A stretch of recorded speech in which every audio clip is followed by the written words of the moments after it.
Let's see what we got. All the way up. Goal! Here's Chauncey Billups. Here it is. He's got it. He's got it. Chauncey Billups hits the three. With a steal and the drive. Lays it up. Lays it in.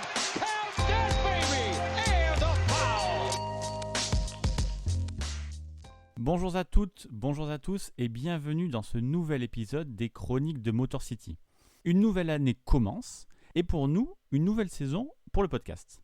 Après 15 épisodes et notre season finale sous forme de quiz, on reprend le fil naturel du podcast avec un tout nouvel épisode aujourd'hui qui nous servira à explorer un nouveau thème dont on n'a pas encore parlé ici, c'est-à-dire la politique. Alors par contre, soyons clairs de suite, on ne va pas parler de débat de droite, débat de gauche, etc., mais de politique au sens large. Et bien sûr, évidemment, tout en restant dans le cadre du basket et des Pistons. C'est une nouvelle saison, donc il y a peut-être, j'espère, de nouveaux auditeurs. Donc il faut que je rappelle les bases. Je suis Winston, passionné des Detroit Pistons depuis quasiment 18 ans, et en charge depuis 2013 du site internet pistonfr.com et du compte Twitter @pistonfr. Et ce podcast, il existe depuis l'été 2019, et il est dédié à la culture et à l'histoire des Detroit Pistons. Le principe, il est assez simple. Ensemble, nous remontons le temps pour reparler des moments qui ont compté dans l'histoire de notre franchise préférée. Et aujourd'hui, je me suis lancé un défi, puisque j'ai choisi de parler pendant tout un épisode d'une seule et unique photo. Alors évidemment, avant de démarrer le podcast, il est conseillé que vous ayez au moins vu cette photo. Vous pourrez la trouver facilement puisque c'est la photo que j'utiliserai pour illustrer cet épisode. Donc normalement, vous devez l'avoir actuellement sous vos yeux sur vos applis alors Apple, Spotify, Podcast Addict et d'autres qui gèrent normalement ça. Mais dans le cas où vous utiliseriez d'autres applis qui ne gèrent pas les images par épisode, je vous mets immédiatement le lien dans la description. Ce sera le premier lien que vous pourrez trouver. Et au pire des cas, vous tapez sur Google Detroit Pistons, Nelson Mandela. Et ce que vous trouverez, c'est une photo de Nelson Mandela, justement, le poing levé, tout sourire, portant une veste et une casquette des Detroit Pistons. Et voilà donc le sujet dont on va parler aujourd'hui. On va s'intéresser à cette photo, que maintenant vous avez vue, cette photo assez inédite et quand même assez incroyable. Il y a une des personnalités les plus connues de l'histoire récente qui se fait photographier avec une veste des Pistons. Donc on va se demander pourquoi Nelson Mandela a porté les couleurs des Pistons le temps d'une photo et réfléchir à savoir si derrière cette petite anecdote un peu sympa, est-ce qu'il y a une symbolique qui peut rapprocher cet homme politique sud-africain prix Nobel de la paix et de l'autre côté, une équipe de basket à l'époque pas forcément connue pour son fair play et qui a même fini par se faire appeler les Bad Boys. Donc pour ce podcast, on va essayer un petit peu d'élargir notre champ de vision et de considérer cette photo de Mandela dans un contexte un peu plus large, lui qui porte une veste qui, il faut l'avouer, ferait sûrement envie à n'importe quel fan de fringues vintage. Donc l'épisode 16 des Chroniques de Motor City, le premier de l'année, parlera donc liberté, syndicalisme, et pour une fois, il faut dire, on s'intéressera peut-être plus à la ville de Détroit qu'au basket des Pistons.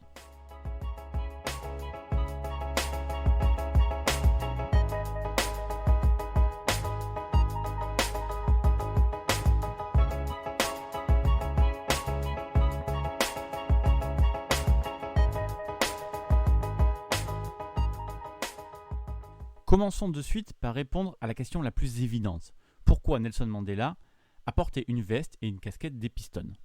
Cette photo, complètement unique et énormément reprise par tous les sites traitant du sport et de la NBA à la mort de Mandela en décembre 2013, elle a été prise à Détroit, le 29 juin 1990. Pour resituer un petit peu le contexte, 2 semaines plus tôt, les Bad Boys d'Isaiah Thomas du Mars venait de remporter le Game 5 de la finale NBA 90 contre Portland, et donc le titre NBA. Les Pistons sont donc double champions NBA et en quelque sorte l'équipe tendance du moment, même si ce n'est pas totalement vrai, puisqu'à l'époque, les hommes politiques, les hommes de pouvoir, etc., les figures publiques, ne voulaient pas tellement être associés à l'image des Pistons d'époque, même quand ils gagnaient. Et pourtant, ça n'a pas empêché Nelson Mandela de porter ses couleurs. Mais maintenant, vous devez vous demander ce que Nelson Mandela faisait à Détroit à ce moment-là. Et non, je vous le dis de suite, il n'est pas venu pour le basket.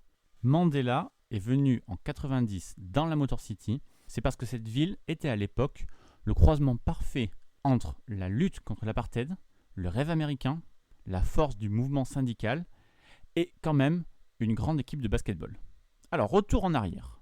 Le 11 février 1990, 4 mois avant notre fameuse photo, Nelson Mandela, emprisonné depuis 27 ans pour sa lutte contre l'apartheid, sort enfin de prison. Quelques jours avant à peine, le président sud-africain Frédéric de Klerk venait de légaliser le mouvement anti-apartheid qui était jusque-là interdit, et ça depuis 1960. Le Congrès national africain, donc le parti de Nelson Mandela, devient à ce moment-là légal, et donc son chef, Nelson Mandela, peut donc sortir de prison. Il faut qu'on s'arrête quelques minutes sur l'apartheid. En quelques mots, rapidement, il s'agissait d'un système en place en Afrique du Sud, ouvertement raciste, où les Noirs, qui étaient pourtant majoritaires, devaient vivre séparés des Blancs, qui avaient tout le pouvoir et tous les privilèges. Ce sont les colons blancs d'origine néerlandaise qui s'étaient installés en Afrique du Sud, qui s'appelaient les Afrikaners, qui ont inventé ce mot apartheid, qui signifie séparément dans leur langue l'Afrikaans. Et donc, de 1948 à 1991, seuls les citoyens blancs avaient le droit de vote en Afrique du Sud. Et évidemment, tous les parlementaires de l'Assemblée, tous les hommes politiques étaient donc blancs. Alors pour la petite histoire, la prison d'où Nelson Mandela est libéré donc en février 90, c'est la prison Victor Verster, près de la ville du Cap. Mais la plus grande de sa détention, il l'a passée dans la prison de haute sécurité de Robben Island, donc ça c'est un mot que vous connaissez sans doute mieux, et qui est devenu aujourd'hui un musée. Donc voilà pour la partie historique. Bref, une fois libéré, Nelson Mandela commence plusieurs voyages pour remercier ceux qui l'ont soutenu pendant ces longues années de captivité. En même temps, il le fait pour commencer à mettre en place son image d'homme d'État, et en dernier lieu, pour lever des fonds pour son parti, parce que la lutte ne commence qu'à peine. Donc il commencera par des pays africains voisins, puis par la Suède, et va vite mettre en place un voyage aux États-Unis, et finalement, il va carrément faire une tournée de 12 jours, avec 8 villes que Mandela va visiter à l'été 1990. New York, Boston, Washington, Atlanta, Miami, Détroit, Los Angeles et Auckland. Voici le trajet effectué par Mandela 4 mois après sa libération de prison et de longues années avant qu'il devienne président de la République de l'Afrique du Sud. Chacune des destinations de Mandela a évidemment un sens politique précis ou tout du moins symbolique. À New York, il a parlé aux Nations Unies. Il est allé à Boston parce que le Massachusetts a été le premier État à mettre fin aux échanges commerciaux avec le régime de l'apartheid. Il est allé à Washington pour parler avec le Congrès. À Atlanta, il est allé sur la tombe de Martin Luther King, etc., etc. Mais de toute sa symbolique, c'est peut-être celle de Détroit qui est la plus intéressante de toutes, et de toute façon c'est celle dont on va parler aujourd'hui. Donc Nelson Mandela arrive le 28 juin 1990 dans la Motor City avec son épouse Winnie.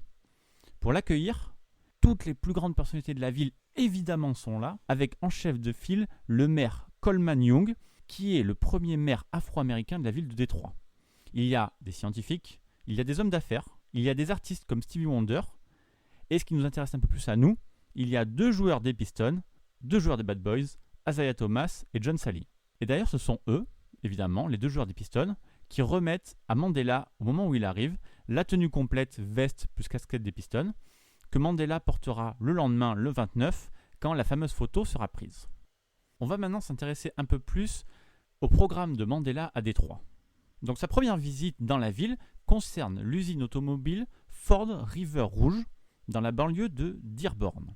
Mandela est venu pour visiter l'usine et pour faire un discours. Et pour l'écouter, il y a plus de 1000 employés de l'usine qui sont venus.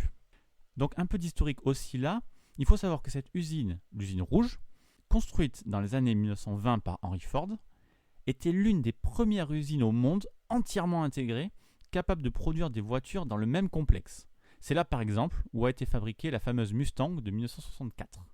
Et à son pic, l'usine employait 40 000 personnes, mais lors de cette année 1990, le chiffre est quand même descendu à environ 7 000, ce qui faisait une baisse énorme, mais quand même, ce qui en faisait l'un des plus grands complexes de fabrication automobile au monde.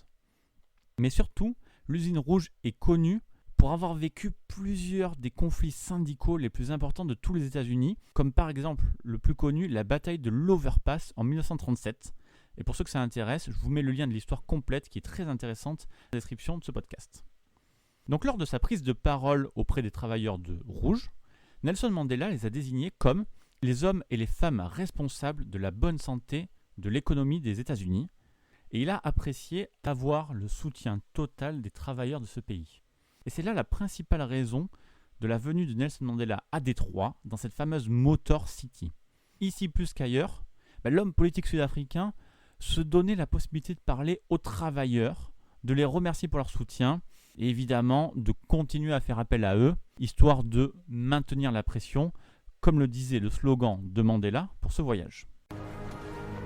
Aussi étroit soit le chemin, nombreux les châtiments infâmes. Je suis le maître de mon destin. Je suis le capitaine de mon âme. À Détroit, par l'intermédiaire de son passage à l'usine Rouge, Nelson Mandela a pu aussi rencontrer le United Auto Workers, qu'on appellera UAW pour la suite de ce podcast, qui est tout simplement l'un des plus importants syndicats de travailleurs d'Amérique du Nord, 700 000 membres aux États-Unis et au Canada, organisé dans environ 950 sections. Ce syndicat fondé à Détroit en 1935 a été d'une importance cruciale dans le combat de Mandela. Il a soutenu financièrement les différentes organisations et fédérations de travailleurs noirs en Afrique du Sud, puis les a ensuite aidés dans leur lutte active contre l'apartheid en organisant la logistique d'énormes grèves. Et ce sont ces grèves qui ont eu une grosse part de responsabilité dans l'évolution du régime sud-africain. Et puis, l'UAW a aussi fourni des fonds, énormément de fonds, qui ont servi à des bourses d'études aux exilés du Congrès national africain, et c'est au total plus de 500 000 $ qui ont été versés par le biais de groupes de lobbying basés aux États-Unis. Lors de cette visite à l'usine, Owen Bieber, le président de l'UAW, a offert donc à Nelson Mandela et à Winnie des adhésions à vie au syndicat, ainsi que des vestes et des bonnets de l'UAW. Et une fois qu'il a enfilé tout ça, Mandela a déclaré à la foule qui se tenait devant lui, composée d'ailleurs autant de travailleurs blancs que noirs, que lui, l'homme sud-africain qui se tenait devant eux, n'était plus un étranger, mais bien un vrai membre de l'UAW. Et dans son discours, Mandela a aussi expliqué qu'en prison, derrière les murs épais, les voix des travailleurs qui appelaient à sa libération avaient été entendues. J'expliquais tout à l'heure que Mandela était allé à Boston parce que le Massachusetts était le premier État à rompre les liens avec le régime de l'apartheid. Mais ça, par exemple, c'est également à l'UAW que nous le devons. À partir de 1978, le syndicat a tout simplement retiré tous les fonds qu'il possédait des banques qui étaient liées à l'Afrique du Sud. Et c'est grâce à cette poussée des syndicats que le reste des grandes villes et des grands États des États-Unis ont finalement été contraints de faire la même chose. Ils ont supprimé tout d'un coup des milliards de dollars de fonds de pension qui étaient directement en lien avec l'Afrique du Sud de l'apartheid. 26 États et 80 des plus grandes villes américaines qui avaient stoppé tout lien avec le régime de l'apartheid. Et finalement, le désinvestissement des fonds sud-africains est même devenu une loi votée par le Congrès. Il faut bien se rendre compte que toute cette lutte syndicale responsable du désinvestissement a énormément compté pour mettre fin à l'apartheid. Le régime sud-africain était pris à la gorge sans l'argent étranger et a forcément dû se réformer à cause de ça. Et lors de sa visite à l'usine, Douglas Fraser, l'ancien président de l'UAW, a justement rappelé que voir Mandela à Détroit après ces longues années de lutte lui donnait une nostalgie particulière. Toute proportion gardée, les membres du syndicat avaient déjà été traités avec brutalité à cet endroit même, et pour lui les deux combats se rejoignaient, c'est-à-dire des révolutions pour la dignité et pour la démocratie. Après l'étape syndicale, place au deuxième grand thème du voyage de Mandela à Détroit, c'est-à-dire la lutte contre la discrimination. Après ce passage à l'usine Rouge, Nelson Mandela a rejoint en soirée le Tiger Stadium, le stade de l'équipe de baseball, pour un grand rassemblement et un grand discours. Et autant vous le dire tout de suite, cette fois-ci c'était devant tout le peuple de Détroit qui a répondu présent. Le Tiger Stadium était à guichet fermé et il y avait en tout 49 000 personnes sur place, avec un prix du billet qui allait de 10 $ à 10 000 $. Dans le stadium se trouvait aussi une autre personne très importante, Rosa Parks, que Nelson Mandela voulait absolument rencontrer, et ce qui explique aussi son passage à Détroit. Rosa Parks, si jamais vous ne la connaissez pas, c'est cette icône très importante de la lutte contre la ségrégation raciale aux États-Unis. afro-américaine de l'Alabama, elle avait refusé de céder sa place à un passager blanc dans un bus. À cette époque, en décembre 1955, il y a dans les bus des places réservées aux blancs, en l'occurrence à l'avant du bus, alors que les noirs doivent s'asseoir derrière. La loi dit que quand le bus est vide, les noirs peuvent prendre ces places, mais doivent les libérer quand les blancs arrivent. C'est exactement ce qui s'est passé dans le cas de Rosa Parks, qui cette fois-ci refusera de libérer son siège. Alors ce n'était pas du tout la première fois qu'elle avait des problèmes dans un bus, et ce n'est pas non plus la première à se révolter. D'ailleurs, certains en sont même morts. Mais c'est elle que l'histoire retiendra. À la suite de cette révolte, elle est arrêtée par la police, qui lui colle une amende de $15.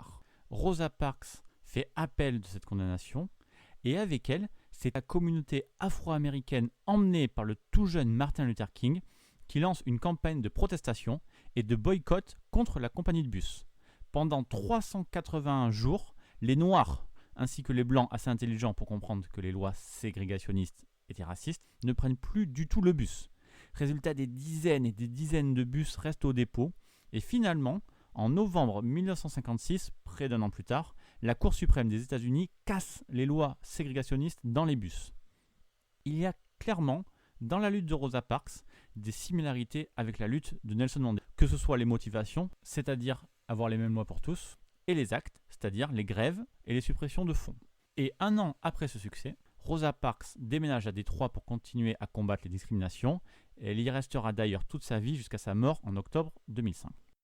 Rosa Parks est donc l'autre tête d'affiche de ce rassemblement. Et d'ailleurs, très important, elle est accompagnée à son siège par John Salley lui-même, le joueur des Pistons. Avec John Salley, Isaiah Thomas est aussi venu au stade, et ils sont là pour représenter les Detroit Pistons. C'est important de le comprendre, j'y reviendrai juste après, mais ce sont bien les Pistons qui ont la charge de représenter les valeurs sportives de Détroit le jour où une figure comme Nelson Mandela débarque en ville. Ce soir-là, il y a d'abord un grand concert pour célébrer la venue de Nelson Mandela à Détroit, avec comme tête d'affiche Stevie Wonder et Aretha Franklin, accompagnés par une chorale de plus de 2000 chanteurs. Comme à l'usine, la foule est multiraciale et couvre même toutes les catégories sociales, puisqu'à côté des grands dignitaires de la ville, on peut trouver des groupes de jeunes invités par des œuvres de bienfaisance locales. Le tout animé pour la télévision par le révérend Jesse Jackson, un autre grand militant pour les droits civiques, mais cette fois-ci du côté de la politique. Le concert a duré 5 heures, et à la fin, Nelson Mandela a prononcé un discours d'une 20aine de minutes. Il a remercié le peuple de Détroit pour sa solidarité, qui lui a donné une force et un courage énormes pendant sa captivité.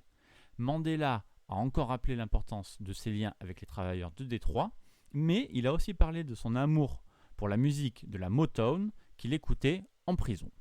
In the face of your own problems and difficulties, you have not forgotten us.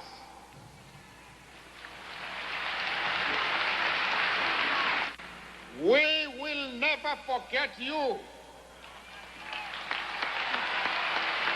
When we were in prison, we appreciated and avidly listened to the sound of Detroit, Motortown.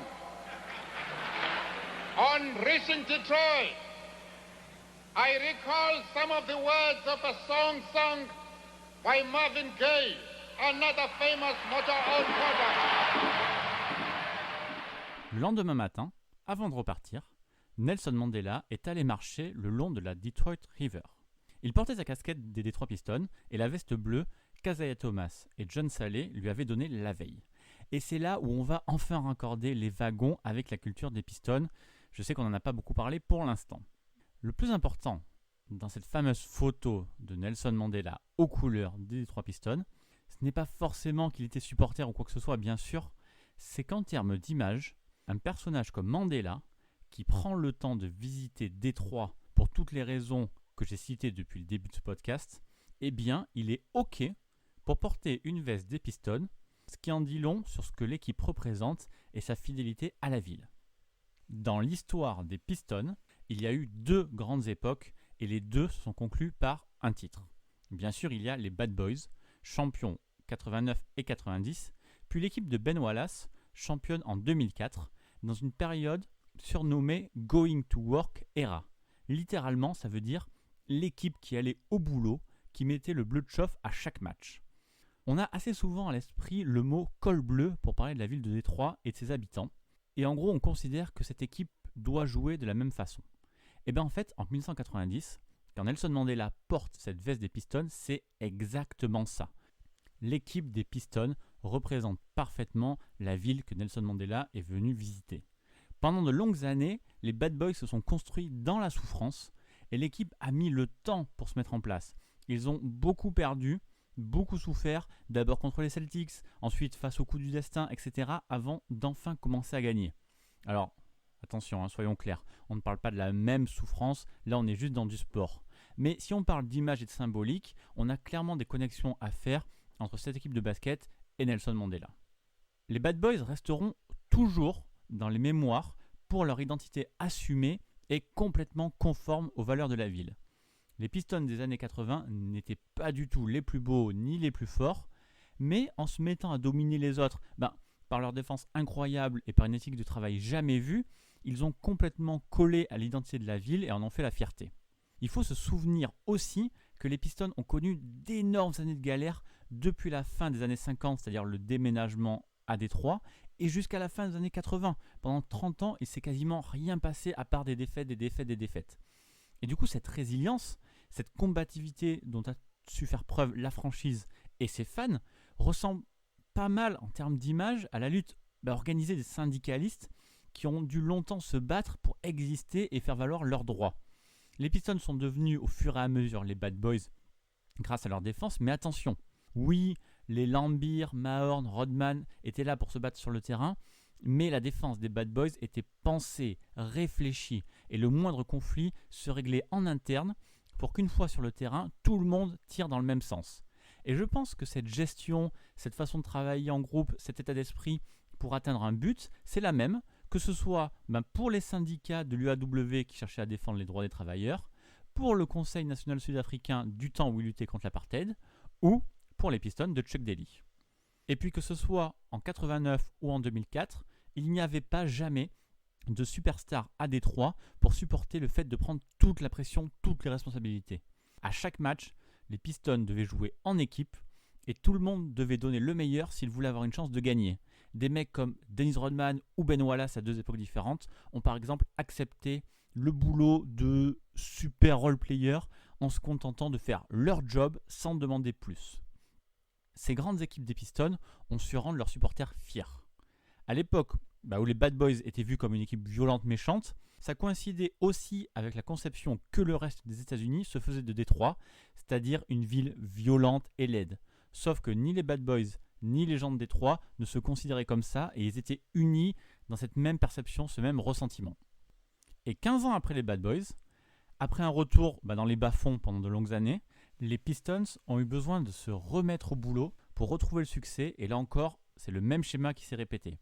L'équipe s'est de nouveau rapprochée de l'image de la ville, de sa mentalité de col bleu et pratiquement même de ses racines syndicalistes. Je reparle des syndicats parce qu'il y a quelque chose d'important à Détroit qui rend cette ville différente, qui rend aussi ces gens différents et c'est ce qui a dû plaire à Nelson Mandela quand il est venu. Détroit, c'est la Motor City, c'est la capitale du monde automobile.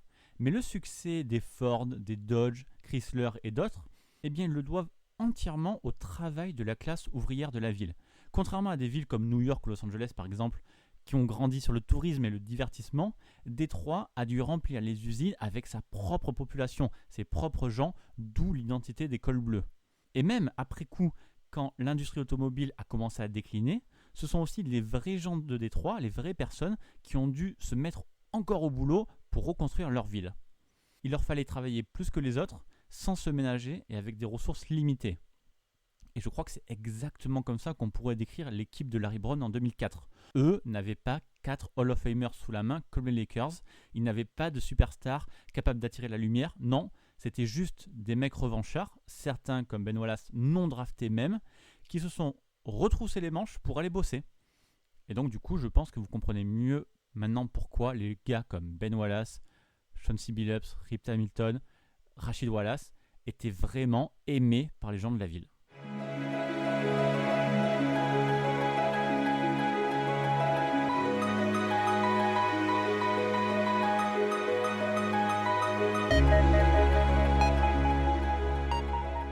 En décembre 2013, lors du décès de Nelson Mandela, le commissionneur David Stern avait déclaré qu'il était une inspiration pour le monde, un grand ami de la NBA qui avait compris comment exploiter la puissance du sport pour inspirer et unir les gens de toutes les origines. Et je pense que quand Nelson Mandela est venu à Détroit pour remercier la ville et ses habitants, il savait qu'il pouvait le faire en portant les couleurs de leur Pistons. Il savait que cette veste et cette casquette rendaient hommage aux syndicalistes et à leur combat et aux gens qui se battent comme Rosa Parks. Cette photo, on peut la voir simplement comme un visiteur qui porte la veste qu'on lui donne parce qu'il s'agit de l'équipe à la mode. On sait déjà que c'est faux puisque les Pistons n'ont jamais vraiment été à la mode et surtout j'espère qu'après ce podcast, vous serez d'accord avec moi pour dire qu'il y a tellement plus derrière ça. En tout cas, la ville de Détroit n'a jamais oublié Nelson Mandela. En 2014, quelques mois après sa mort, pour son anniversaire le 18 juillet, la ville a renommé la Anwater Street, une rue qui était proche de cette fameuse Detroit River, en Nelson Mandela Drive. Voilà, notre chronique touche maintenant à sa fin. On a réussi à parler pendant tout un épisode à partir d'une simple photo. Aujourd'hui, nous avons moins parlé des Pistons que de Détroit, mais je pense que c'est aussi très important pour la culture de cette franchise.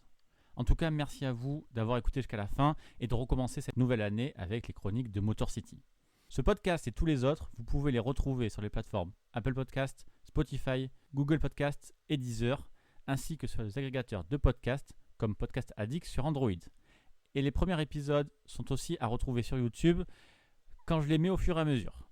Si vous découvrez ce podcast ou si vous n'y avez pas encore pensé, n'oubliez pas de prendre le temps, s'il vous plaît, de mettre une note ou un commentaire sur iTunes, Apple Podcasts. C'est ce qui permet le bon référencement du podcast. Et puis même, n'hésitez pas à en parler autour de vous pour faire découvrir les chroniques de Motor City à un pote ou à une pote. Et en attendant le prochain numéro, je vous invite à me retrouver pour en parler sur Twitter @pistonfr et sur le site pistonfr.com. Merci encore pour votre soutien et à très bientôt pour une prochaine chronique.